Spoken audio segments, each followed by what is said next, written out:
तो दोस्तों मैं निज़ाम मेवाती, हम आए हैं फ़िरोज़पुर झिरका मुमताज़ कलेक्शंस पर। और यहाँ जो मुमताज़ कलेक्शन के ऑनर हैं हम उनसे बात करेंगे कि किस तरह का माहौल ये इधर है। इलेक्शन सर पर है और हर तरफ शोर है, लोगों में भी हर तरफ यही बातें हैं कि कौन हारा, कौन जीता, कौन किसके साथ कौन है। तो हम जानने की कोशिश करेंगे कि मेवात में एग्जैक्टली मुद्दे क्या हैं, क्या चीज़ें हैं जिन पर लोग बात कर रहे हैं, या मुद्दे भी हैं या फिर वो सिर्फ पावर के साथ हैं। तो हमारे साथ हैं, हम नाम पहले पूछेंगे। नाम?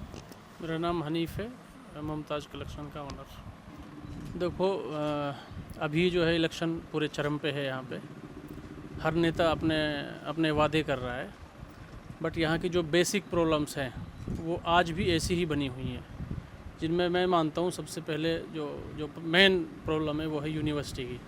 क्योंकि जहाँ एजुकेशन नहीं है, अगर एजुकेशन नहीं है वहाँ हम डेवलप नहीं हो सकते, हमारी जनरेशन डेवलप नहीं हो सकती।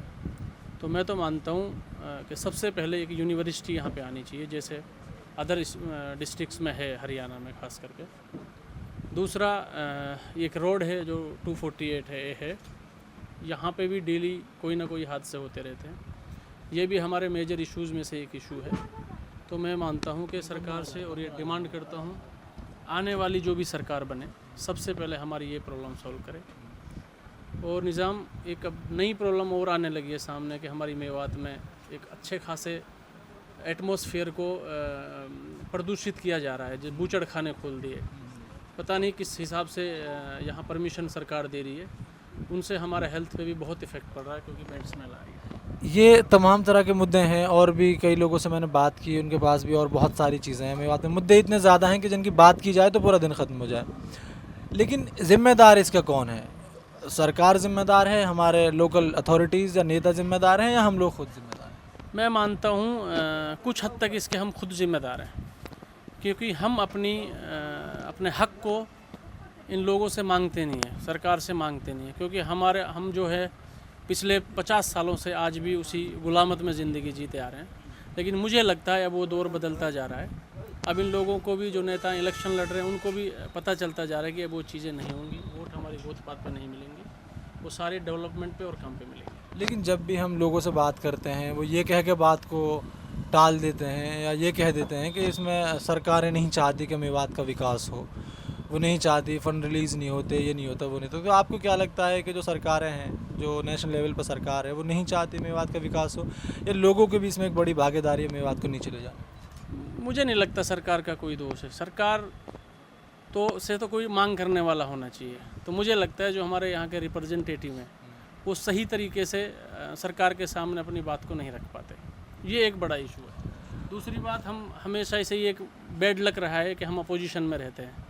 हालांकि कुछ हद तक हम चाहे तो अपनी मांगे अपोजिशन में रह के भी मंगवा सकते हैं, बट कहीं ना कहीं हमारे लीडरशिप का फेलियर है। लीडरशिप का फेलियर है। कई और लोगों ने भी मुझसे बात कही कि हमारी लीडरशिप उतनी मजबूत नहीं है जितनी मजबूत होनी चाहिए। लेकिन उसके बावजूद जो खुद लोग हैं मेवात के, उनकी भी एक ज़िम्मेदारी तय होती है। और ज़्यादातर ये भी सुनने को मिला है कि लोग पावर के साथ रहते हैं, लोग उन नेताओं के साथ ज़्यादा रहते हैं जो उन्हें दबा सकें, और जो उनको लगता है कि इलाके में चौधरी हैं। तो आपको क्या लगता है कि कब तक ये सब होता रहेगा, कि मेवात चौधराहट के साथ चलती रहेगी, और कब तक वो ऐसे लोगों को नहीं आगे लाते जो मेवात का विकास कर सकें? आई थिंक मेरे हिसाब से तो यही हमारे फेलियर का सबसे बड़ा कारण है। क्योंकि जो कुछ अपने आप को चौधरी कहते हैं, वही इन नेताओं के चक्कर में एक आम आदमी की वोटों को भी बेच देते हैं, एक गरीब आदमी की वोटों को भी बेच देते हैं।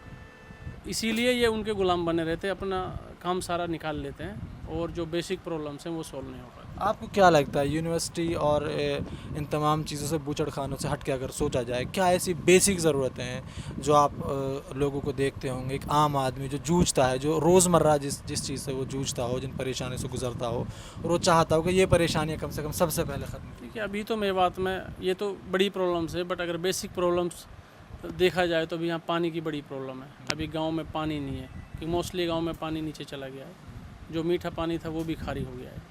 ट्रांसपोर्टेशन का एक यहाँ बड़ा इशू है, क्योंकि लोगों को काफ़ी घंटों घंटों देर यहाँ खड़ा रहना पड़ता है। स्कूल्स में टीचर नहीं है। अगर बेसिक हमारी एजुकेशन अच्छी नहीं रहेगी तो हम आगे कहाँ जा पाएंगे। तो बहुत सारे मुद्दे हैं जो अगर डिस्कस करी जाए तो इनका बदलाव जरूरी है। तो क्या लगता है आपको कि चलिए तमाम चीज़ें हमने बात की, एक आखिरी मैं आपसे सवाल पूछना चाहूँगा, क्या लगता है कैसे मेवात इन तमाम चीज़ों से ऊपर उठ के आ सकता है? कि लीडरशिप या मेवात के लोग खड़े हों, या सवाल किया जाए हायर अथॉरिटी से जो हमारे ऊपर की पॉलिटिक्स है उससे, कि किस तरह से कौन सा ऐसा तरीका है जो मेवात के लोगों को लगता है कि हम इस चीज़ से ऐसे बाहर आ सकते हैं? इसके लिए हमको जागरूक होना पड़ेगा, और अब मुझे लग रहा है इस इलेक्शन में बहुत कुछ बदलने के लिए लोग अपनी कोशिश कर रहे हैं, और नेताओं से मांग भी कर रहे हैं कि हमें ये मुद्दे हमारे सॉल्व होने चाहिए, उसी बेस पे हम आपको इलेक्टेड करेंगे। तो अब बदलाव चल रहा है, और मुझे लगता है आने वाले सरकार में जो भी होगा हमारी ये प्रॉब्लम सॉल्व होंगी। चलिए, ये थे हमारे साथ हनीफ भाई, और उन्होंने बताया कि किस तरह का आम आदमी परेशान है और किस तरह की परेशानियाँ उसके सामने रोज़मर्रा हैं, और बड़ी बड़ी जो प्रॉब्लम्स हैं, चाहे वो बूचड़ खाना हो या रोड हो या फिर यूनिवर्सिटी का मामला हो, उन तमाम चीज़ों से किस तरह से मेवात जूझ रहा है, लड़ रहा है, और लीडरशिप का कितना बड़ा फेलियर है। हम इसी तरह और लोगों की भी राय जानने की कोशिश करेंगे कि उनका क्या कहना है इस बारे में, और कोशिश करेंगे कि आपके सामने उन तमाम चीज़ों को पेश कर सके जो एक आम आदमी सोचता है, जो एक आम आदमी चाहता है। बहुत बहुत शुक्रिया, थैंक यू। फॉलो करें, सब्सक्राइब करें, लाइक करें।